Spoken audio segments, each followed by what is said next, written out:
G'day guys, hope you're all well. Thank you so much for dropping in to watch this video on composition. Now, I reckon the two most important things for photography, the two most important skills to have, one is to visually be able to actually find images, and the other is to be able to compose. And look, composition is by far on the top of the list of things that people want to learn when I run my workshops. It's always, I want to learn how to make better compositions. So what I've done is I'm going to put together a series of videos for you guys, and each one will just be a small element of composition. Now, some will be just looking at images on the computer, shots that I've taken and explaining stuff. Others are going to be out in the field actually showing you in a live situation how to make a composition. So today's video, this is really important. How do we make our subject stand out? It's easy to find a subject, and we always have a subject when we take an image, but how do we make that subject really stand out and dominate in the frame?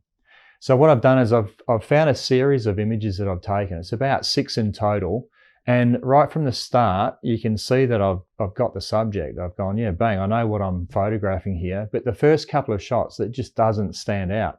But then I've taken a few steps, and with each shot, I'm getting closer to that end goal of really making that subject stand out. Okay, so let's have a look at those images. I'm going to talk you through each one, and I'll show you the process that I've taken to make my subject really stand out. Let's jump in and let's talk composition.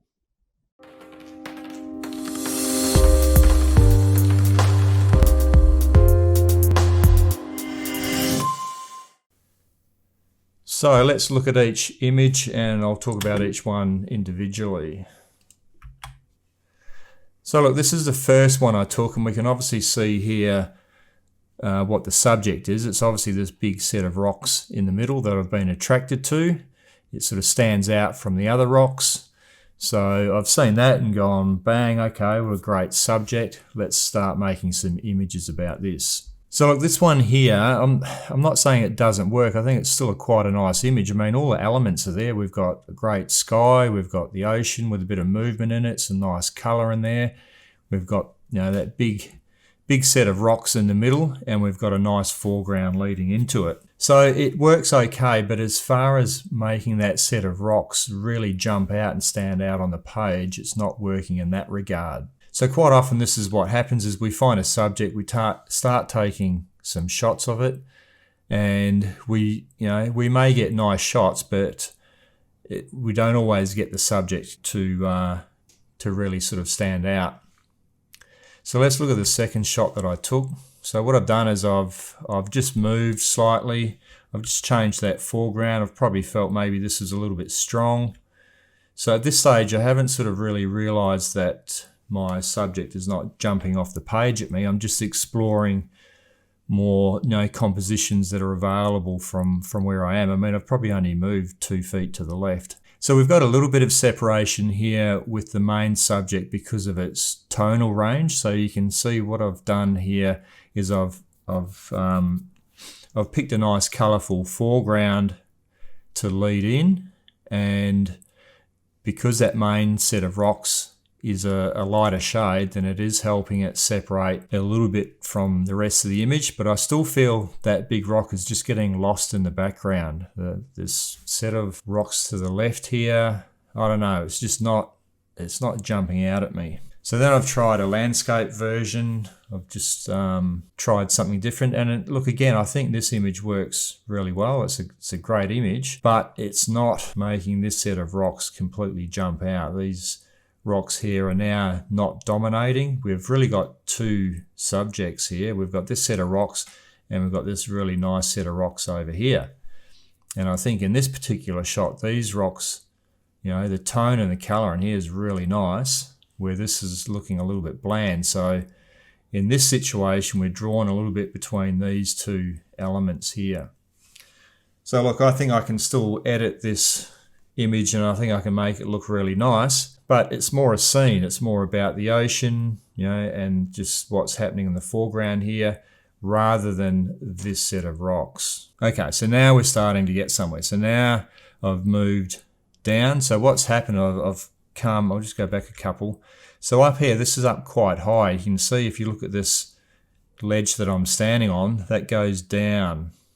Okay, so this shot here, I've come down, so now I'm lower and looking straight at that set of rocks, and now it's starting to work. So now I'm getting to a point where that set of rocks is really sort of strong. It's really starting to dominate.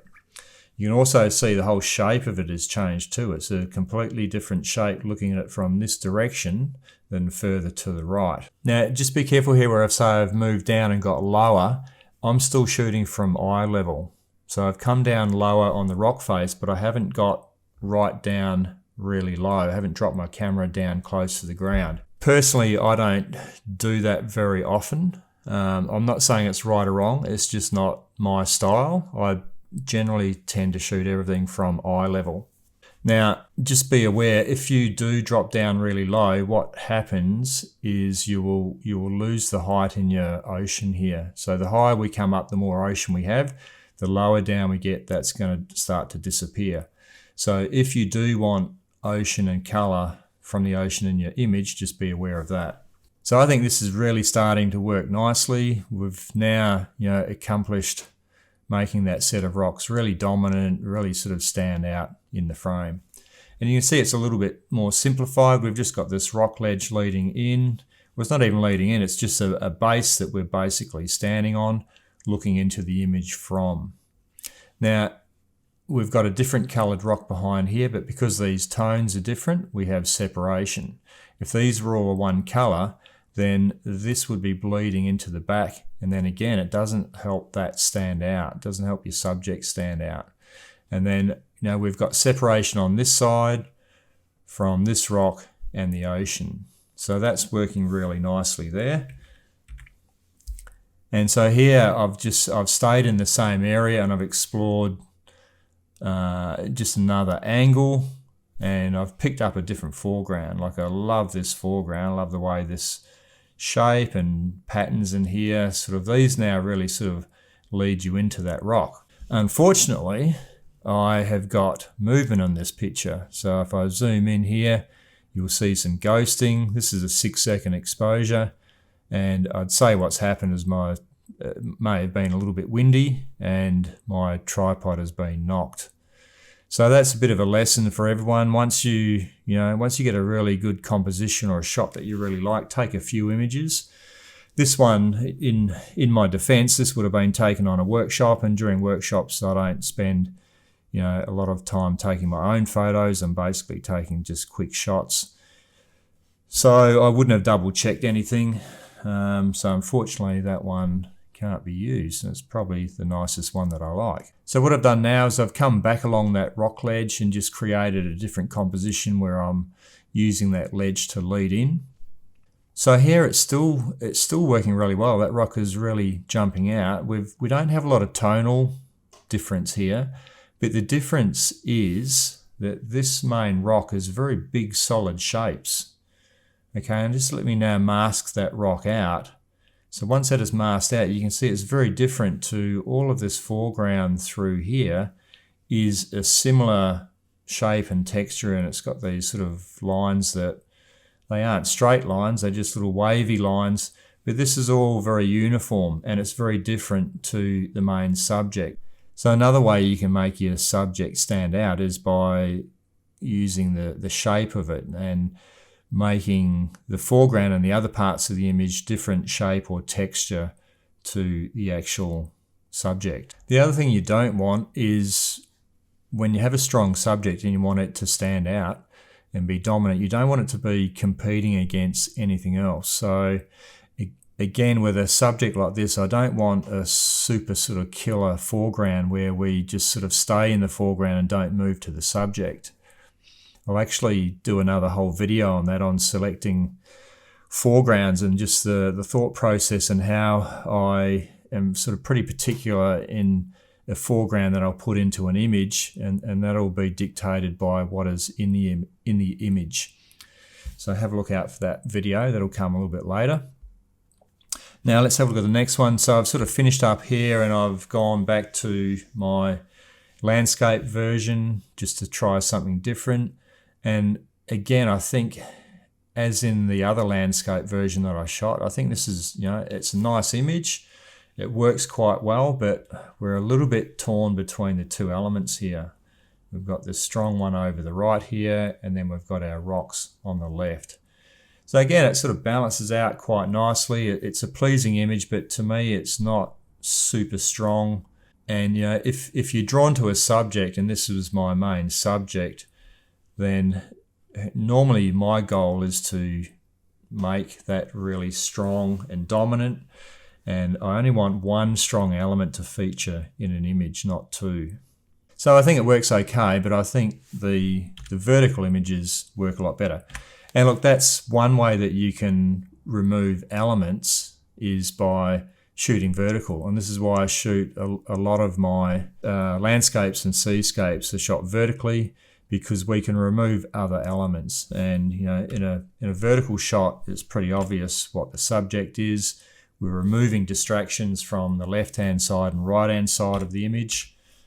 And it really sort of features your subject a lot stronger.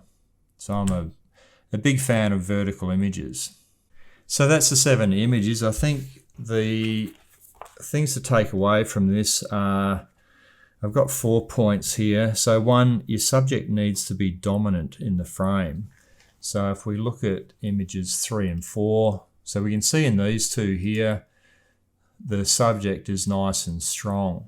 So just be careful though, when I say strong in the frame, you still need plenty around it. Let me just zoom in on this rock. Now, if I had composed like this, then it's way too tight and it's just a picture of a rock. So don't take that the wrong way when I say it needs to dominate the frame. There needs to be some space around it and some environment around it to tell the story. Okay, the second technique you can use is tone. So we can use tone to separate. So if we look at images 1, 2, and 3, you'll notice that the tone in the subject on this rock is quite different to the rest of the image. So we've got some red rocks here. This background rock here is a different tone, and it's the same in all of these 3. Even this one here, this tone here, is a lot different to the other tone. So you can use tone to separate your images. So always think of tone, and you can definitely use tone to make your subject stand out. Okay, the third way you can make it stand out is shape and texture. So let's look at images 4, 5, and 6. So here I'm using shape and texture. So the main subject, the main rock, the shape and texture of that is dominant. So in these 3 images, you'll notice that the subject is strong within the frame because it's shape. So this is really strong shapes, and there's not other like really strong shapes around it. So it's standing out on its own. It doesn't have other big strong shapes that are detracting from it. This background ledge here is sort of quite uniform. We've got a few in here, but I don't think they are sort of pulling away from this. This is nice and strong. So with this foreground, I've kept it different. It's very different to here. This is just like a rectangle shape, okay? And it's a completely different tone as well. Same with this shot here. This is working because our subject here now is taking on some really strong shapes and patterns in here. And as I showed you before on that image, that's very different to what's happening in the rest of the frame. So consequently, it stands out. Great technique to use. Okay, and the last point is number of elements in your frame. So reduce the number of strong elements. Here, in this last one, this number 7 image, we've got 2 strong elements, so that detracts and takes away from your main subject. We now don't really sort of have one main subject, we have 2. I still think this one is stronger, but I think what's happening in this image is we're getting pulled away to this other interesting part over here. So keep your subject, your main element down to one main one strong one. So there you go. Thank you so much for watching. Please feel free to hit and comment below if you enjoyed this video. Now, I will be making lots more of these videos on composition, so if you haven't already, please subscribe, and if you hit the bell, then I can let you know when a new video has been uploaded. Thanks for watching. You guys have an awesome day, and here are the edited versions of these images. Ciao.